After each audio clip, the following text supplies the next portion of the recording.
दोस्तों ये है यमुना नदी के किनारे सफेद संगमरमर के पत्थर से बना ताजमहल, जिसका दीदार करने हर साल 70 से 80 लाख लोग आगरा आते हैं। ताजमहल को शाहजहां ने अपनी बेगम मुमताज की याद में बनवाया था, लेकिन हाँ, फिर भी इस मॉन्यूमेंट से जुड़ी ऐसी कई कॉन्स्पिरेसी थ्योरीज हैं जो किताबों में लिखे इसके इतिहास पर उंगली उठाती हैं। जैसे कि ताजमहल के वो 22 कमरे जो पिछले कई दशकों से बंद हैं, और इसे लेकर कई लोगों का कहना है कि ताजमहल एक मकबरा नहीं मंदिर है। और तो और कई तो इस बात पर भी सवाल उठाते हैं कि ताजमहल में मौजूद कब्रें क्या सच में शाहजहां और मुमताज की है।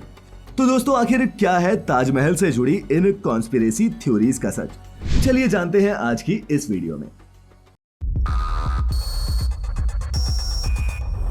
Factify. Facts on your face. Number 1, Taj Mahal मंदिर या फिर मकबरा। दोस्तों 2015 में 7 लोगों के एक ग्रुप ने सिविल कोर्ट में एक पिटीशन दायर किया और कहा कि हिंदुओं को ताजमहल में पूजा करने की इजाजत दी जाए, क्योंकि ये कोई मकबरा नहीं बल्कि असल में एक शिव मंदिर है। पिटीशन को दायर करने वाले हरिशंकर जैन का कहना था कि ताजमहल का आकार ऑक्टागोनल शेप में बना हुआ है, जो हिंदू आर्किटेक्चर की ही निशानी है। हिंदू इमारतों में 8 सरफेस होते हैं जो 10 डायरेक्शंस बनाते हैं, और ऐसा ही कुछ ताजमहल के आर्किटेक्चर में भी देखने को मिलता है। इसके अलावा पिटिशनर्स ने यह भी कहा कि महल शब्द मुस्लिमों में इस्तेमाल नहीं होता। दुनिया की किसी भी मुस्लिम कंट्री की इमारत के नाम के आगे महल शब्द नहीं जुड़ा।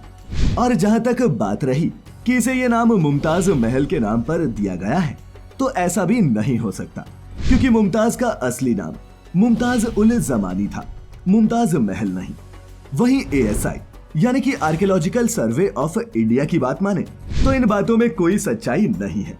यहाँ पर आपको बता दूं कि ताजमहल के मंदिर होने की कॉन्स्पिरेसी की शुरुआत एक self proclaimed historian PN Oak की एक किताब ताजमहल द ट्रू स्टोरी से शुरू हुई थी, जिसमें ओक साहब ने ताजमहल को एक शिव मंदिर बता दिया। इस कॉन्स्पिरेसी स्टोरी की माने तो ताजमहल को शाहजहां ने नहीं बल्कि 12th सेंचुरी में राजा परमर्दी देव ने बनवाया था, और इसे उस समय तेजो महालय कहा जाता था।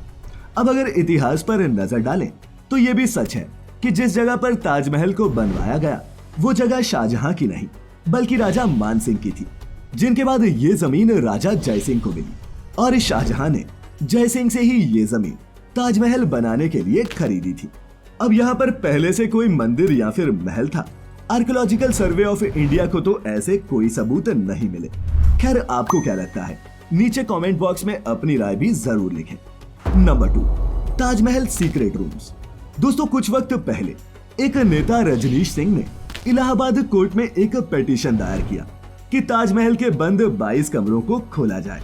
रजनीश सिंह का कहना था कि अगर ताजमहल के 22 दरवाजे खुल गए तो यह भी साबित हो जाएगा कि ताजमहल एक मकबरा नहीं बल्कि एक मंदिर है। दोस्तों ये 22 कमरे ताजमहल के नीचे हैं, जहां पर आम जनता का जाना मना है, जिस वजह से कई लोगों का मानना है कि इन बंद कमरों में हिंदू देवी देवताओं की मूर्तियां मौजूद हैं, और ये राज दुनिया के सामने ना आ जाए, इसीलिए इन कमरों को बंद रखा गया है। लेकिन अगर ASI की माने तो ये कमरे सुरक्षा कारणों की वजह से विजिटर्स के लिए बंद किए गए हैं। इन तहखानों को मुगल काल में गर्मियों के दिनों में आराम के लिए बनवाया गया था, और ऐसे ही बंद तहखाने लाहौर के मुगल फोर्ट में भी देखने को मिलते हैं। साल 1978 तक ताजमहल के बंद तहखाने आम लोगों के लिए भी खुले थे, लेकिन 1978 में आई एक बाढ़ में इन तहखानों में पानी भर गया और इसकी दीवारें कमजोर होने लगी।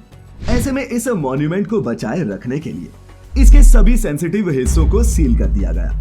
वहीं ASI की एक रिपोर्ट के मुताबिक ताजमहल के इन बंद कमरों को पिछले साल 2021 में ही मरम्मत के लिए खोला गया था, जिसमें 6 लाख रुपए लगे थे, और इनकी पिक्चर्स भी ASI की वेबसाइट पर मौजूद है। माने कि ताजमहल के बंद कमरों से जुड़े किस्से एक मिथ से ज्यादा कुछ भी नहीं। Number 3, Shahjahan chopped off hands. दोस्तों ये कहानी भी काफी मशहूर है कि जिन वर्कर्स ने 22 सालों तक अपना खून पसीना एक करके इस ताजमहल को बनाया था, शाहजहां ने इसे बनने के बाद उनके हाथ काट डाले ताकि दोबारा वो ऐसी नायाब इमारत न बना सके। लेकिन हाँ, रिपोर्ट्स की माने तो ताजमहल को उस वक्त के 37 जाने माने पर्शियन आर्किटेक्ट्स ने मिलकर बनाया था, जिन्होंने ताजमहल को कंप्लीट करने के बाद शाहजहां के लिए दिल्ली में शाहजहानाबाद को बसाया था।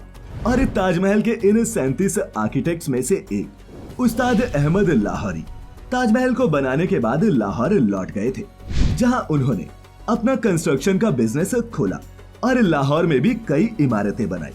लेकिन यह भी सच है कि ताजमहल जैसा आलीशान और नायाब मकबरा फिर कभी नहीं बना, क्योंकि उसके लिए अरबों रुपए की जरूरत थी। उस वक्त ताजमहल को बनाने में 9 करोड़ रुपए लगे थे, माने कि आज के हिसाब से करीब करीब $1 बिलियन।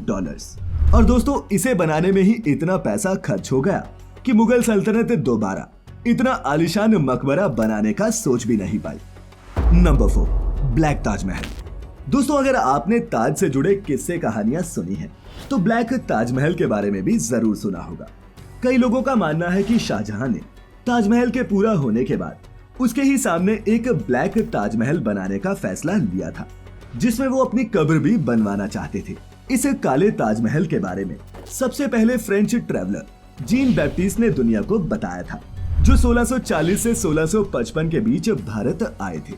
जीन बैप्टिस्ट ने अपनी किताब में लिखा कि शाहजहां ने यमुना नदी की दूसरी तरफ काले ताजमहल का काम भी शुरू करवा दिया था, जहां पर मरने के बाद शाहजहां की कब्र बनाई जाएगी। इस नए काले ताजमहल और इस सफेद ताजमहल के बीच में एक पुल भी बनवाया जाना था, जो इन दोनों महलों को आपस में जोड़ता।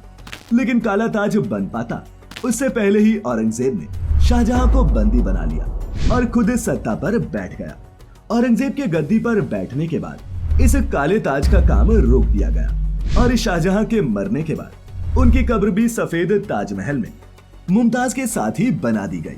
लेकिन हाँ, यहाँ पर आपको मैं ये भी बता दूं कि फ्रेंच ट्रैवलर जीन बैप्टिस्ट के अलावा किसी भी और हिस्टोरियन ने काले ताजमहल के बारे में कुछ नहीं लिखा और न ही आर्कियोलॉजिस्ट को कभी काले ताजमहल के बनने के कोई सबूत मिले।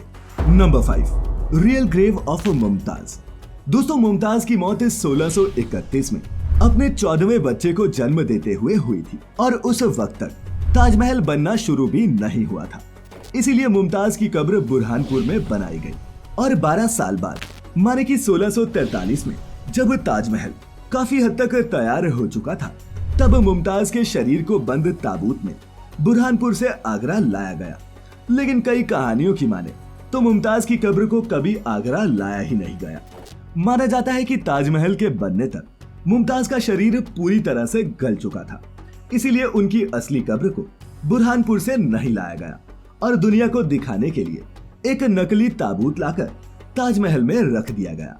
वैसे दोस्तों, आपको क्या लगता है, ताजमहल से जुड़ी इन कॉन्स्पिरेसी थ्योरीज में क्या कोई सच्चाई है या ये किस्से कहानियां सिर्फ मनोरंजन के लिए गढ़े गए? नीचे कमेंट करके अपनी राय शेयर जरूर करें। मैं आपके लिए लेकर आता रहूंगा ऐसी ही इंटरेस्टिंग और इंफॉर्मेटिव वीडियोस। तब तक अपना अपने चहेतों का ख्याल रखें, खुश रहें और वीडियो पूरी देखने के लिए आपका बहुत बहुत शुक्रिया।